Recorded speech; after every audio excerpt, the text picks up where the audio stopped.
a beloved former school teacher and wife of a small-town mayor. Charlotte was very compassionate about students and very well liked. She was a wonderful mother. Found murdered in her home. It inflamed the community because of how popular she was. Detectives find evidence of a violent struggle. She had been savagely attacked. You could see that her wrist was broke. Who would kill this loving wife and mother? There was nobody that you could think of that would want her dead. It's going to be one of those cases of a whodunit. Suspicions run rampant in this small town. People are trying to help the police crack this case, but it's just all of these rumors and innuendo. Somebody was at a party bragging about killing Charlotte. He was spending money like it was going out of style. A lady reported that her boyfriend tried to strangle her. We're thinking that's a very good suspect. Police close in, but a public accusation upends the case. He gave a statement on live radio accusing him of the murder. They said they finally realized who killed her. He was in shock. I never would have expected them to be a suspect that will haunt me for the rest of my life.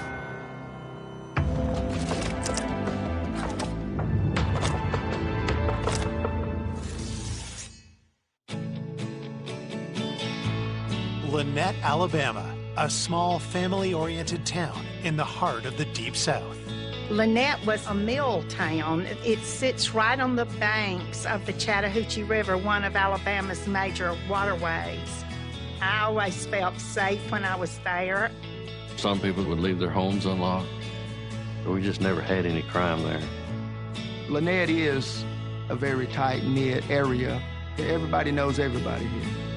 August 4th, 1998 was a lazy summer day in Lynette until the peace was shattered by a 911 call. It was around 5:30 when we got the call of an unresponsive woman. Police are surprised to learn the call has come from the home of the town's mayor. Everyone was shocked that it was their house, and I was there within 2 or 3 minutes. The 911 caller, Heather Waits, leads police inside to her unresponsive mother. Heather was very hysterical, and the first thing she could say was, "Help my mom." The first thing I did was go and check for a pulse, and she was cool to the touch. And you could tell that she's been expired for a little while. Police are stunned to find Charlotte Waits, the wife of the town's mayor, dead in her home. At first, it appears that Charlotte has suffered a tragic accident. We noticed she did have a little foam coming out the corner of her mouth, so we thought that, maybe had a seizure or a reaction to a medicine. As detectives look closer, they begin to suspect foul play. There was red flags that this was more than just an accident. Her right arm and the wrist area appeared to be broken. She had what appeared to be scratch marks on the bottom of her chin, and she had some red markings around her neck. We made a decision right then that we're going to proceed with a homicide investigation. Detectives find signs of a violent struggle. There was a picture that had been knocked off the wall. We could see the nail that was holding that picture up was bent down towards the stairway. So my theory is that it was a fight coming down the stairs. It just looked suspicious. The fact that her purse was dumped over, but her purse was still there. You couldn't tell if it was a stage scene or if somebody had come in and she had interrupted a burglary. Was Charlotte the victim of a robbery gone wrong, or did her killer want it to appear that way? We didn't see any signs of forced entry. One of the investigators went to the utility room and found 2 bloody towels. So we want to find out who might have bled on those towels. As forensics collect evidence, Charlotte's husband, Barry, arrives on the scene. Barry worked at the National Guard Armory. At the time, Barry was the acting mayor. The look on his face, he was in shock. He was very, very upset. He started hyperventilating, grabbing his chest. He began to go into what we thought was a heart attack. As Barry is rushed to the hospital, news of Charlotte's murder spreads. I remember the state of shock that I felt. When I got down there to the emergency room, the girls were there, and of course they were upset. Their mother was dead, and their daddy was under a doctor's care for heart issues. Investigators turned to Charlotte's daughters for information about their mother. Charlotte was a very kind, gentle person, always smiling, and cared about others. Charlotte studied education at Auburn University and got married to Barry Waits right after graduating in 1971. She was a second-grade teacher. She was very compassionate about her students and just very well liked. Later, Charlotte became a devoted school administrator. She was genuine through and through. She just made such a nice reputation for herself in the school system and in the community as well. Barry was head of the National Guard Armory, and he would often let us use the armory for the science fair, social studies fair. And Charlotte, she was always there helping me with everything. Charlotte and Barry had the perfect marriage. 2 great careers, and they had 2 daughters. Heather was going to college, and Kara was still in high school, getting ready to graduate. When you was around them, you could feel the love. They were well respected in this community. Charlotte was a wonderful mother. I could tell what a deep love she had for her family. Who would take the life of this kind and caring woman, and why? Detectives question Heather about how she came to find her mother's body. Heather came home for the weekend. As a college kid, it's time to get your clothes washed and get some good home cooking. Heather said she came into the house, and then when she called out for her mom, and that's when she noticed her mom at the bottom of the stairs. And when she run up to her, she realized that she wasn't breathing. And when she felt cold, she began to panic. And then that's when she called the ambulance. And then she called her dad. Police are eager to question the mayor, but doctors say they want to keep him overnight for observation. We did find out that he didn't have a heart attack. It was an anxiety-type situation. But we were never able to talk to Barry while he was in the hospital. He got out the next day. On Saturday morning following the murder, we were at the office, myself, the other investigators, and then all of a sudden Barry walks in. When it's this type of murder, it's usually someone very close to him at the same time. Nobody would ever suspect the mayor of doing anything like this. Anyone that knew Barry knew that he's like a big teddy bear. My knowledge of Barry at that point, I'd never seen him upset. He was just friendly and well-respected. Barry didn't fit any kind of profile to do this kind of crime. But we did take the opportunity to just look over him while we were talking to him, see if we could see any visible injuries, and we could not. Barry offers to help with the investigation and agrees to be interviewed.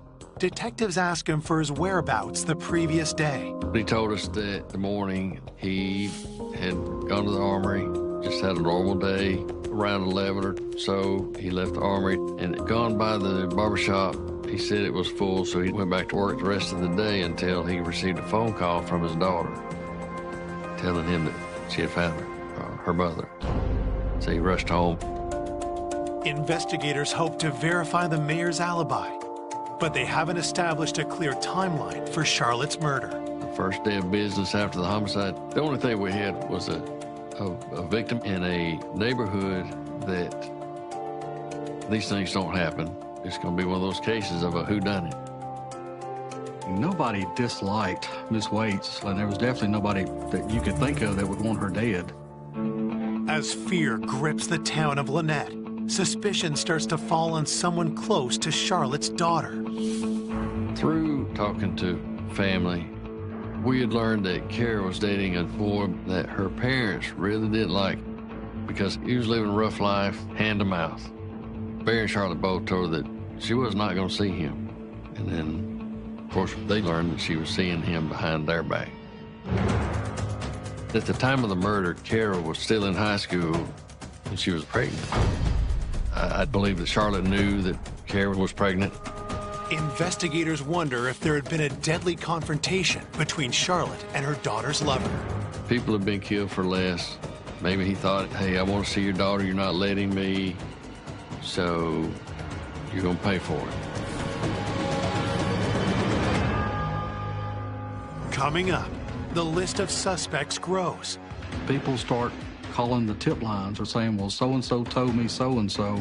And small-town secrets are revealed. He had been to prison for violent crimes. People are starting to say, you're maybe not the person we thought that you were.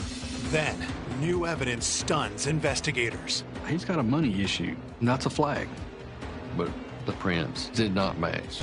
I can't put this behind me until it's solved. You may think that you know who did the crime, but you may be wrong.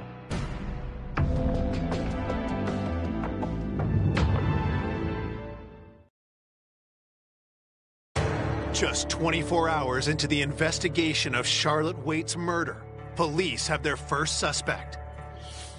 Her 17-year-old daughter's boyfriend. We had learned that at the time of the murder, Kara was pregnant. Her boyfriend just wasn't the person that they wanted their daughter to be dating. So maybe there had been some type of conflict. Police bring him into the station for questioning.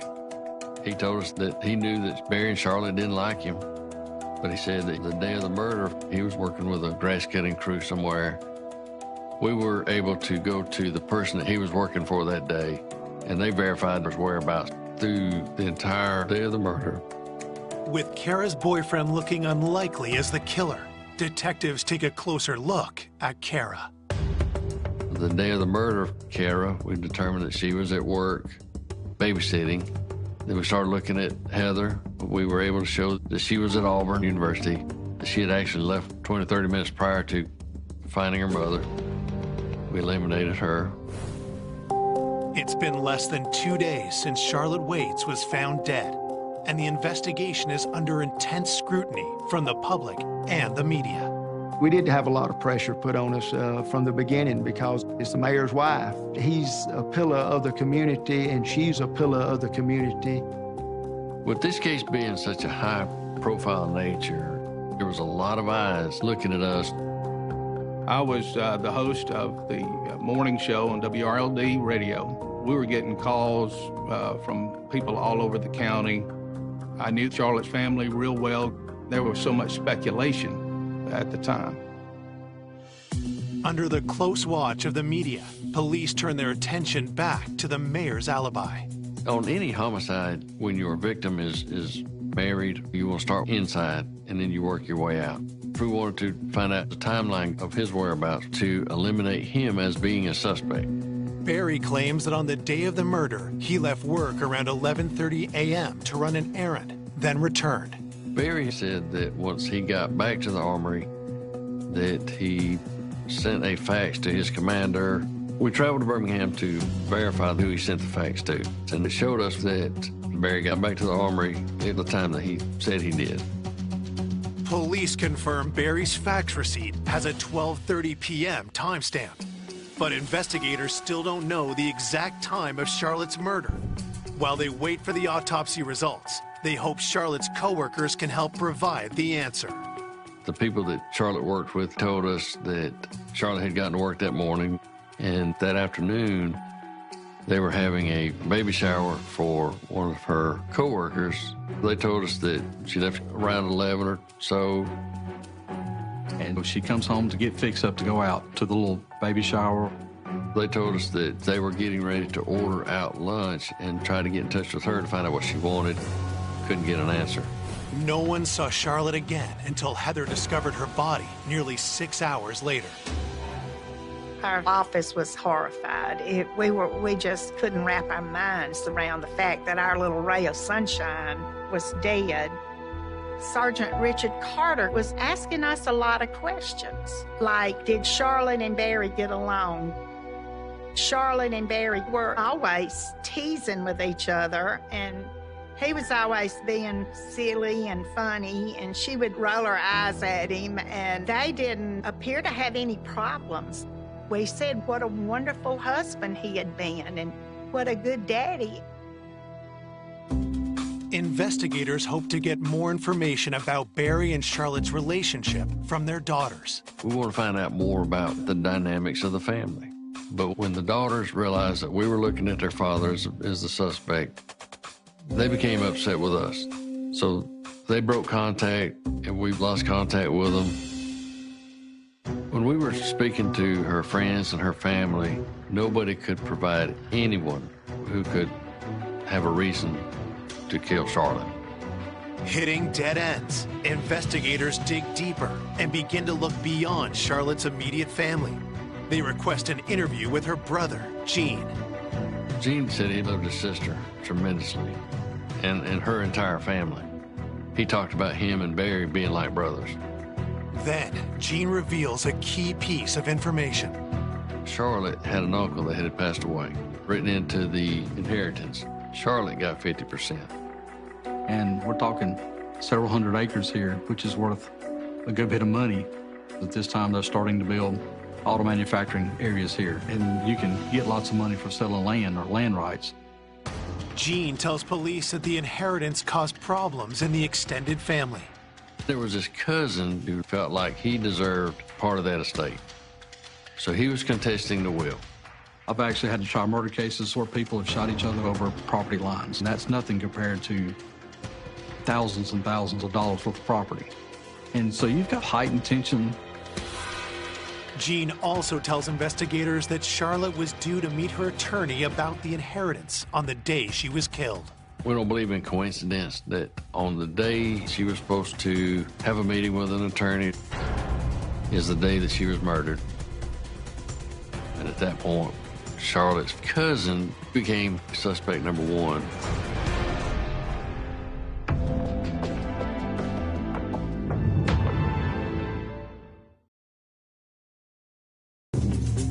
Detectives investigating the murder of Charlotte Waits have discovered she was about to inherit a large tract of land from her uncle, leaving another family member angry.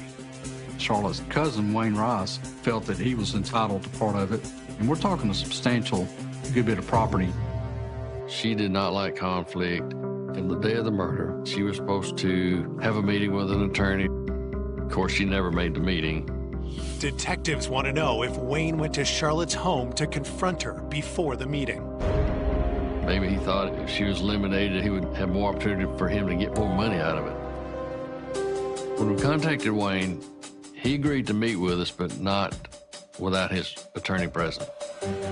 Police ask Wayne how he feels about being left out of the family inheritance. He knew that disputing that will caused broken relationships, but he said that he didn't wish any ill will on Charlotte. Investigators ask for his whereabouts on the day of the murder.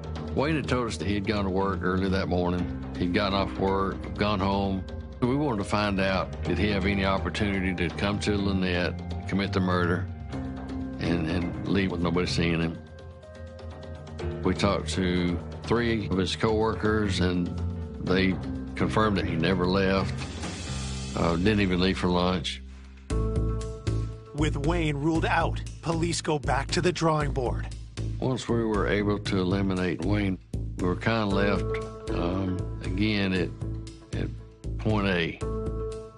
Who could commit this crime and leave and nobody see anything out of the ordinary? 2 weeks after Charlotte's murder, detectives received the autopsy report. The pathologist explained that it was a strangulation. The report concludes that the murder weapon was a piece of Charlotte's own clothing. Miss Waits had on a blouse that kind of had the little strings that went across it. And those strings actually created the ligature mark around her neck.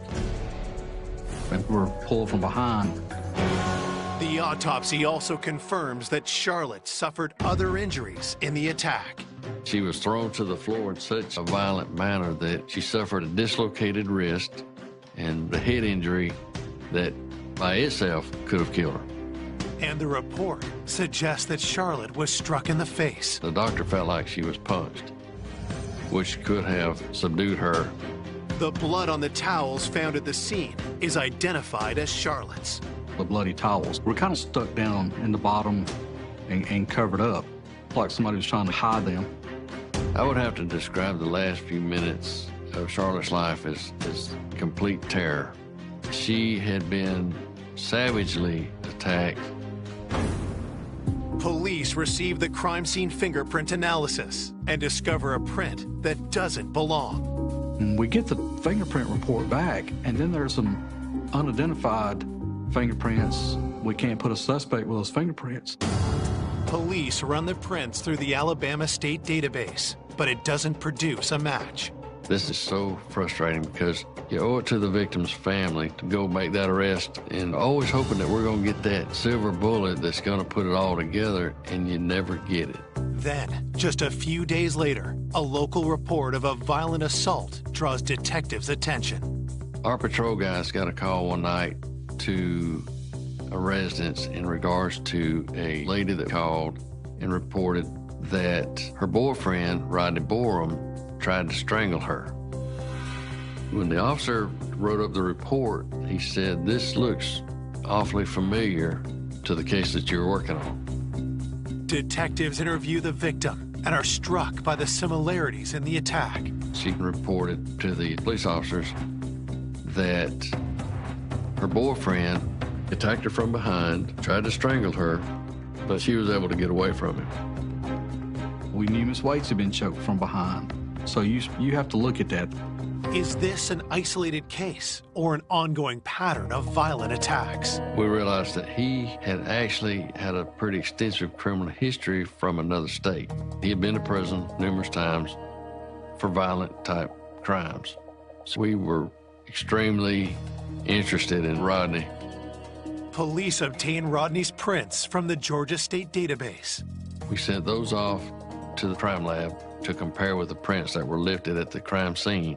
When we spoke to Rodney, it was explained to him that this crime looked a lot like what took place with Charlotte. So he knew without a doubt why we were questioning him. As police look into Rodney's claim that he was working on the day of the murder, the lab comes back with fingerprint results. We got notified that Rodney Borum's prints did not match. And through his alibi, we were able to eliminate him from being in the area that day. Police can't charge Rodney for the alleged assault on his girlfriend due to lack of evidence, so they let him go. Once again, the investigation hits a dead end. You have to keep an open mind. Always be ready for something that's going to take you down a different path. A few days later, a stunning piece of information comes in on the police tip line. We'd gotten a tip that there was a man at a party bragging about killing Charlotte. The tipster claims he overheard someone named Kenny Boyd confess to the crime. He said that he had been at a party with Kenny Boyd, and that Kenny Boyd had told him that he had gone in to rob Miss Waits, and that she caught him burglarizing the house.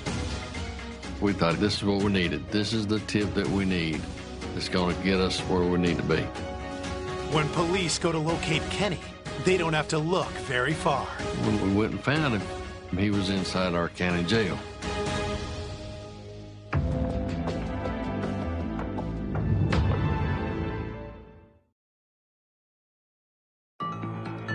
It's been almost 2 months since the murder of Charlotte Waits, and a witness claims he recently overheard Kenny Boyd confess to the crime. We were told that Kenny Boyd was at a party bragging about killing Charlotte. The witness also tells police that Kenny had an accomplice. Kenny told them that they were breaking in Charlotte's house. Then Charlotte came home. They jumped her, killed her. Didn't mean to kill her, but did. The two suspects are well known to police. They were always in trouble, in and out of jail.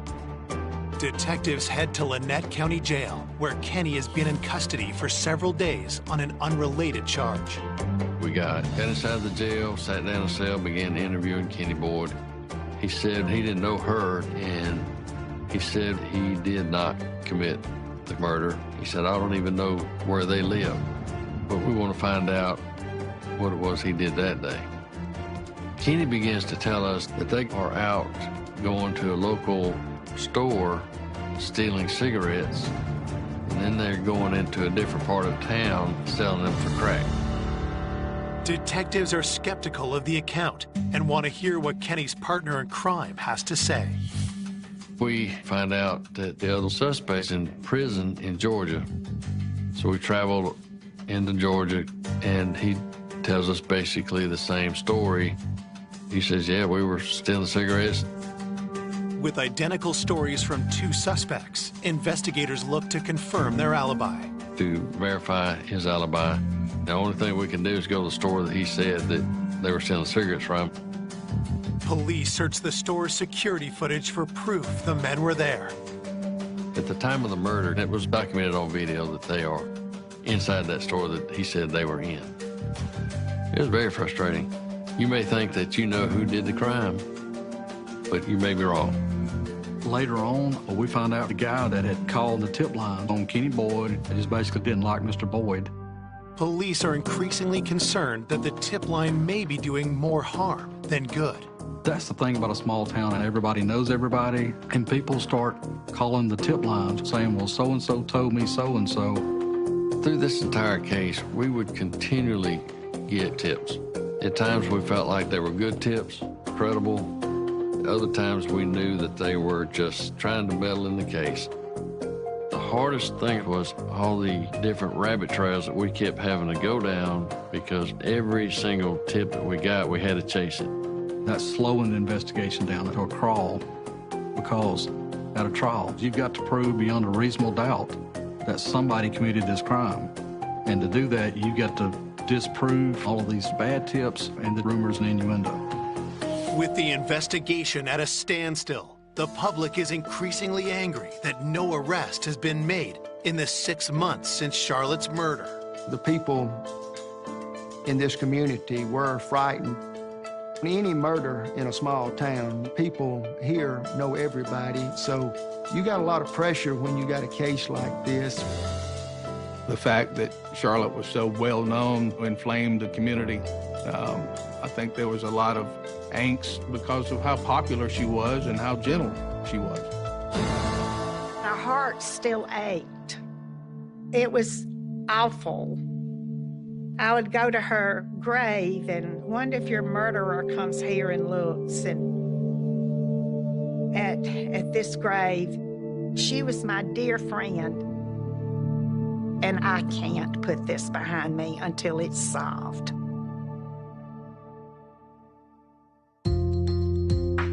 The pressure never lessened on this case. The community demanded that somebody gets brought to justice on this case. As months turn into years without justice being served, Charlotte's loved ones carry on as best they can. Barry Waits is no longer mayor, but he continues to serve on Lynette City Council. His daughters, Heather and Kara, have both moved out of town. The girls went on with their lives. Heather got married, and Barry moved on with his life. And he eventually remarried. Every investigator always has one case that stays with them. You go to bed with it, you wake up with it. I never considered it a cold case because it always sat on my desk. It consumes you, especially in a small town, when you know the people involved. 3 years after Charlotte's murder, a bizarre development puts the case back in the spotlight. Barry was on our city council, and Barry decided to run for re-election. Well, there was a gentleman who lived in the county who decided to run against Barry. The person running for city council against Barry Waits at that time, his name was Rod Spraggins. Rod was a bail bondsman. He was very well known throughout the community. While on the campaign trail, Rod Spraggins makes a stunning statement in the local press. Rod was quoted in the paper as saying that he was 100% convinced that Barry Waits had killed Charlotte.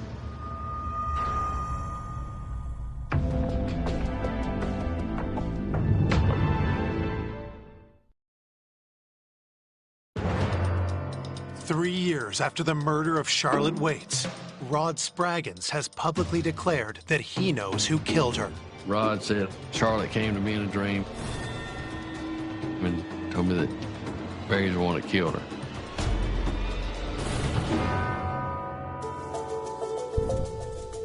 Rod Spraggins gave a statement on live radio accusing Barry of the murder. And we got a lot of calls on that, you know. You got people openly saying it on the radio. Why can't y'all make an arrest? Rod's comments raise eyebrows, but police are suspicious of his motives. I think it might not have been taken as seriously knowing it was Rod. Rod Spraggins he's a con man. One of those that just stirred up stuff. And I don't know what his intent was, but in our eyes as investigators, Rod had no evidence. But then, Rod's rash allegation sparks an unexpected development in the case. As talk about Barry Waite spreads, new rumors emerge about a hidden and disturbing side of the former mayor. I kept hearing these rumors. Barry was the caretaker of his mother's savings account. And it was my understanding that out of $100,000, there was $100 and some change left in the account. We found out that his mother was actually losing her house. And people were starting to look at him going, man, you're maybe not the person we thought that you were. Police decide to take a closer look at Barry's finances. As we're pulling banking records, I discover where Barry had taken $12,000 out of his mother's account, put it into his personal account, and spent the money. And this had been prior to the murder. So I think he's stealing from his mother. Where did the money go? You know, if you'll steal from your mother, you'll steal from anybody. Further analysis of Barry's bank records lead police to suspect that Barry is hiding an illicit source of income. We need to find out where he's stealing money from. So, start another side investigation into his financial dealings at work. Investigators interview Barry's superior at the National Guard Armory. The commander was telling me that Barry really doesn't have any way to steal money, but they're allowed to rent out the armory for weddings and stuff like that. The commander said, but he hasn't rented this thing out in quite a while. Investigators find that Barry had been renting out the armory without notifying his superiors. Barry was using his position to rent the armory out, and then he was holding the money on his own, and that actually amounted up to a pretty substantial amount. Barry had worked for the National Guard Armory for at least 20 years. When they realized that he was stealing money from them, they were in shock. They couldn't believe it. Barry agrees to talk to police about the alleged embezzlement. We went to interview him in regards to the theft. He confessed right away about the theft. Gave us a full statement. We indicted him, and he ended up working out a plea bargain agreement. And he was sentenced to 6 months in jail. With Barry temporarily behind bars, investigators shift their focus to one crucial question. Could his greed and financial desperation have had something to do with Charlotte's murder? Just because you're a thief doesn't make you a murderer, but because you need money real bad, that is motive for you to kill somebody. Barry's got a money issue, and that's a flag. Police discover a pattern of behavior that began years prior, during his marriage to Charlotte. At the time of the murder, they were behind on several payments, car payments, telephone. They were behind in their utility bills. Although we don't know where the money's going, couldn't determine if Barry had a girlfriend or anything. Couldn't find any gambling problems, no drug issues. Police finally uncover the nature of Barry's voracious spending. We learned that Barry had a problem playing the stock market, and he had lost a bunch of money. He would do it without Charlotte knowing it, because it was totally against her wishes. Investigators develop a theory of the murder that revolves around Charlotte's disputed inheritance. Charlotte's cousin, Wayne Rice, he was contesting the will. So we thought she wanted it settled. And Barry did not want to settle. He was trying to talk her into holding out. Don't give Wayne Rice any money. And she was supposed to have a meeting with an attorney on the day that she was murdered. Did an argument erupt over the inheritance, leading Barry to murder his wife?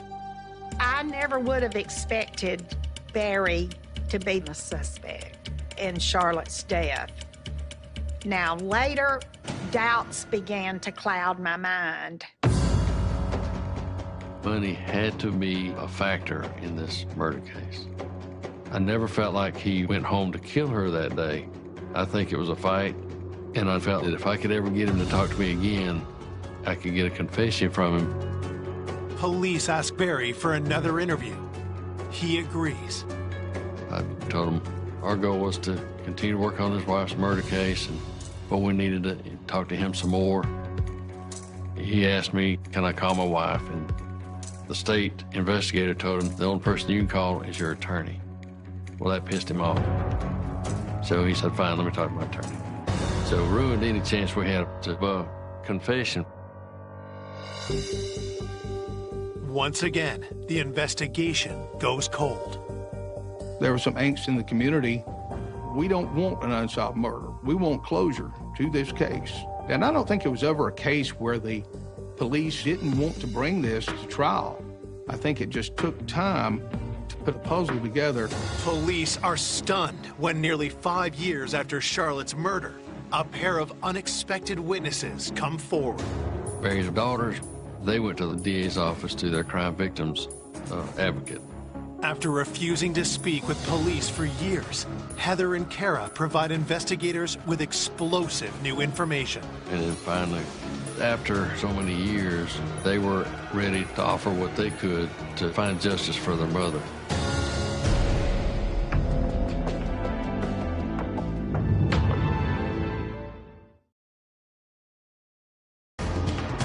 The daughters of murder victim Charlotte Waits are finally ready to talk to police after years of silence. That was a big turning point for us because prior to the time, the girls wouldn't talk to us because the investigation was pointing to their father. As time went on, Heather and Kara begin to have doubts about Barry's innocence.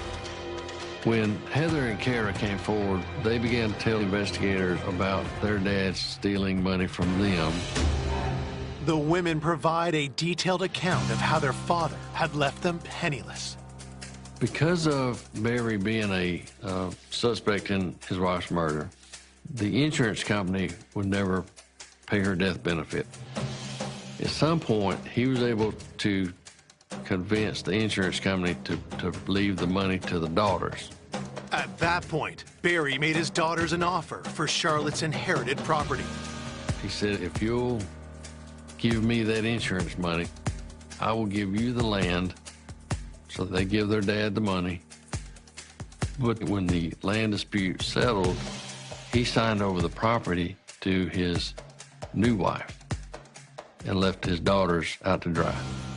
As police dig deeper, they learn how Barry had manipulated his daughters into silence. The youngest girl had been being told by her father, you're the main suspect in this case.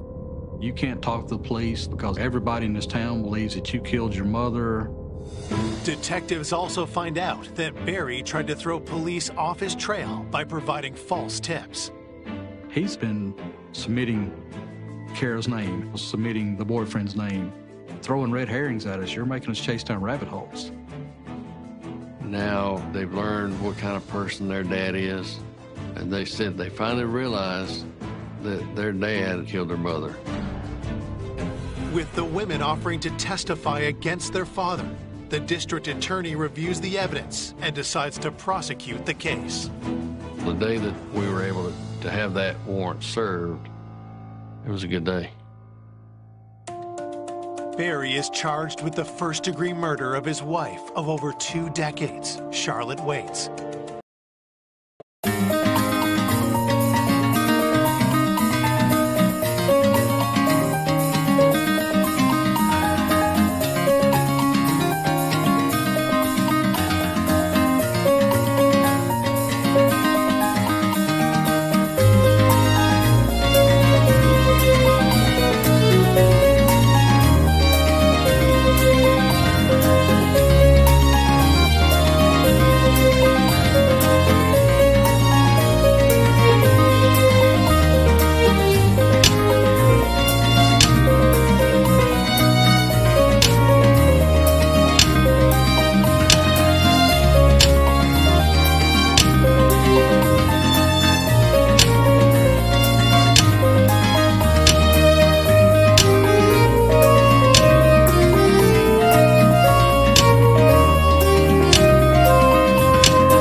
But the case is not a slam dunk. You can convict on circumstantial evidence, but when you do that, you have to rule out every other plausible explanation. The trial begins in November of 2006. Prosecutors begin by describing how and why Barry killed his wife. They assert that Barry left work around 11:30 a.m. to confront Charlotte at home about her disputed inheritance. So Barry left the armory, went straight home to talk her out of making that settlement offer. And Barry comes home, and they start arguing, and she says, "This is my family, and I'm going to do it, and this is my decision." Then Barry turned violent. And at that point, he gets her. It caused her nose to bleed, and she wipes up with towels, and that was enough. She's just getting out of there and getting away from Barry. But Barry doesn't let Charlotte escape. He reaches and grabs her shirt and pulls her shirt back and starts choking her. And he pulls it so tight that he absolutely strangles the life out of Miss Waits. And then he takes her and just kicks her down the steps. He goes down and leans over the body to make sure that she's dead. Prosecutors say Barry attempted to cover up his crime. He hastily hides the bloody towels and dumps Charlotte's purse. And then he leaves and he starts putting his alibi together. He then goes back to the armory and he sends a fax, and that fax is supposed to be putting him out of the time frame of being at the house the time she's killed. The prosecution shows that Barry had sufficient time to commit the murder. There was an hour-and-a-half time frame from when Mr. Waits had left the armory and back to the armory when he sends a fax. And prosecutors proved that every other suspect had an airtight alibi. Every other name, every other person that was mentioned, we can eliminate them. But we could not eliminate Barry. Later, an expert rules out the possibility of an unknown intruder based on further analysis of the unidentified prints at the scene. The fingerprint expert says these are little kids' fingerprints. They don't have anything to do with this crime. But Barry Waits' fingerprints were down low, close to Charlotte Waits' body. Finally, Barry's daughters take the stand. You could read it on their faces and you could hear it in their voices. They were 100% convinced that their dad killed their mother. After a brief deliberation, the jury reaches a verdict. When the jury came back guilty, it wasn't relief. It was just a feeling of calm. I went to her grave that afternoon and I said, "Okay, sweet girl, you can rest in peace, because we know that your killer is going to pay for what he did." Barry Waits, the former mayor of Lynette, is sentenced to 40 years in prison. I think at one time, Barry was a person that intended to take care of his family. But whatever demons he had that made him burn up his family's money, his mother's money, consumed him, overtook him, and the need for money was more important than his wife's life or his daughter's love. This sweet family was totally devastated by that one senseless criminal act. I think Charlotte would want to be remembered as a person who loved life, loved her family, loved her profession. Every day of my life, I miss her.